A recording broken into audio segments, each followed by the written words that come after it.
যে বিজ্ঞানত পঢ়াৰ কাৰণে সাহস কৰক, বাণিজ্য শাখাত পঢ়াৰ কাৰণে সাহস কৰক।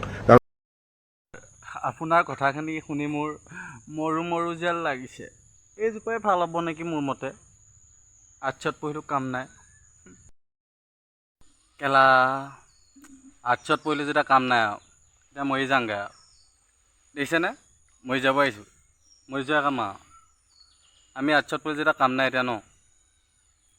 শিক্ষামন্ত্ৰীয়ে ক'লেচোন কমাৰ্চত পঢ়, ছায়েন্সত পঢ়, সাহস কৰিব কৈছে ন। আৰ্টছত পঢ়াটো কোনো ভেলু নাই, সেইকাৰণে মৰি যোৱাই ভাল আৰু আমিনো জীয়াই থাকি কি বাল কৰিম ন, মৰি যাওঁ আৰু এইবিলাক পানীত আছে যেতিয়া ধামকৈ পৰি। যিমান পাৰে সোনকালে আপুনি আৰ্টছ বিভাগটো বন্ধ কৰি দিয়ক আৰু অতি সোনকালে বন্ধ কৰি দিয়ক। যেনেকৈ আপুনি এতিয়া ক'লে মানে ছায়েন্সত পঢ়া, কমাৰ্চত পঢ়া এইখিনি ক'ব পাৰিলে যেতিয়া এইটো বন্ধ কৰি দিব পাৰিব। এইটো কাম নাই যে আপোনাৰ মতে, হয় নাই? বন্ধ কৰি দিয়ক।